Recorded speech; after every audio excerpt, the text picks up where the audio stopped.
Welcome back to another episode of Rock Boys Football, continuing to take a look at the next week's slate, heading back out to the Big Ten, Nebraska, heading on the road to play Wisconsin, both teams with first-year head coaches that are just kind of going through a rough patch in this 2023 year. You take a look at Wisconsin. I think a lot of Wisconsin fans, and I'm very interested to hear Wisconsin fans' takes on this, but you look at this Wisconsin team, watch back a few of these games the last couple of weeks.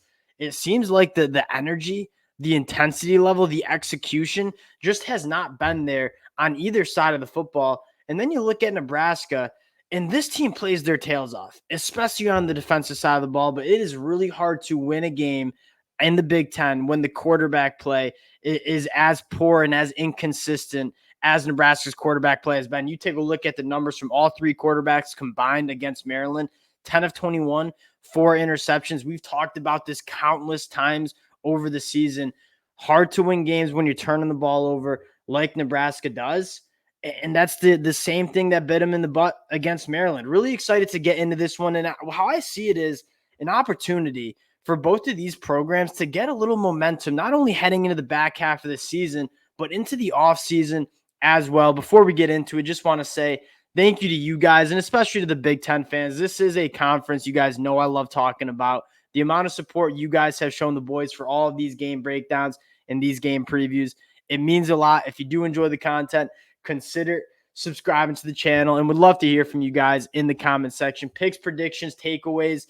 Without further ado, let's get into this one. And I want to start with this Wisconsin team on the offensive side of the ball. And what I'm going to say, I'm very interested, again, to hear what Wisconsin fans have to say as well. When I go back and watch this Wisconsin offense the last couple weeks, what I think is it's just kind of lost its identity a little bit. And we knew that there was going to be a schematic and identity change on the offensive side of the ball when Luke Fickell came in, hired Phil Longo. It wasn't going to look like the Paul Chryst Wisconsin offense. And that's good, but it doesn't seem like there's any identity that's been established, right? You take a look at the run game, really struggling to get the run game going. Only ran the ball for 86 rushing yards against Northwestern. And in the passing attack, it's just choppy and it lacks any sort of explosiveness. And that's kind of what you brought Phil Longo in to do. You take a look at the numbers on the year, 58% completion percentage, 76 in the country. The number I have highlighted, 5.8 yards per pass attempt. That's 126. This is one of the least explosive offenses that you see in the passing attack across the entire country. And so you look at this offense as a whole and say, what is this Wisconsin offense going to lean on or go to put points up on the board? And you don't really have that answer because the run game hasn't been as dominant and has been a cornerstone of this offense like it has been the last couple of years. In the passing game, Tanner Mordecai obviously broke his hand a couple of weeks ago and now is playing again. You don't see that identity that you're used to seeing for this Wisconsin offense. And the last part is the offensive line. It's been a disaster. And I don't normally call out specific players, but Jack Nelson, a guy that we thought would be one of the best Wisconsin offensive linemen this year, it has been, for lack of a better terms, a liability. I mean, like the holding penalties, the pre-snap penalties, just getting cooked. And when you have a tackle that is struggling as much as Jack Nelson is, it's really, really hard to run an offense. And the tough matchup is Nebraska's been struggling, but they haven't been struggling on the defensive side of the ball. You look at Nebraska and what they've done, and part of the thing that I have so much respect in why this Nebraska team is so easy to root for. I mean, this defense gets put into bad spot after bad spot after bad spot from this Nebraska offense. And they continue to come out week in, week out, drive in, drive out, playing their absolute tails off. You take a look at the numbers, 18.8 points per game, 18th in the country, only 4.5 yards per play. That's number 10 in the country. It's been a lead against the run, only 2.7 yards per carry to opposing offenses. That's 4th in the country. This Nebraska team under Tony White playing with a different attitude. And you look at this Nebraska team, and yes, there are some massive problems, particularly on the offensive side of the ball with the quarterback. But man, the development of this defense and what Tony White's been able to do in one offseason this Nebraska defense feels different. You know, the last couple of years under Scott Frost, you saw blown assignments, missed tackles, just not much intensity, energy, and execution and physicality. You're seeing all of that for this Nebraska defense. So that is one thing that has to fire you up if you're a Nebraska fan, is this defense. The culture of this defense feels different. The secondary and the back end has been very good as well. They win on first and second down, stopping the run. They got a great blitz package to get after opposing quarterbacks, and that's going to spell trouble for a Wisconsin offense that's been struggling on first and second down and then struggling to protect the passer. You take a look at the flip side. This Wisconsin defense, although maybe not as dominant as we've seen in years past, it's still been really good. You look at the numbers, 19.6 points per game. That's 20th in the country. Only 4.7 yards per play. That's 19th in the country. Maybe a struggling first half against Northwestern. I thought they responded well in the second half.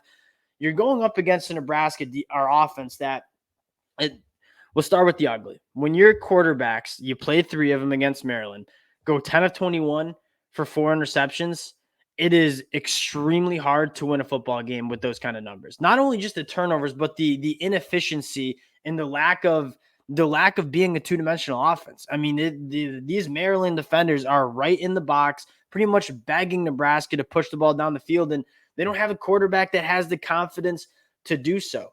Now, some of the positives, and I think it's worth noting that, yes, the quarterbacks are struggling. They're also throwing to a lot of true freshman wide receivers. The injuries on the offensive side of the ball have been just absolutely brutal for Coach Rhule. So maybe you can take a little heat off the quarterback play, but it's really hard to defend the quarterback play that you've seen the last couple of weeks. Now, the positives for this Nebraska team that I think really need to be talked about, this offensive line, even with the injuries that they've endured, have taken massive steps in the right direction. I thought that was the best Nebraska offensive line has looked in the last couple of years. And that was something Scott Frost just could never get right, was he would get the bodies in on the offensive line. The development from that group never was there. You're starting to see that happen, and you look at the recipe for Nebraska to be successful in the years to come. It starts up front, in the development that you've seen from the guys the last couple of weeks, I should say, up front has been really encouraging. Another bright spot, Emmett Johnson is special. I mean, Emmett Johnson is a guy that's going to make people miss, has a ton of juice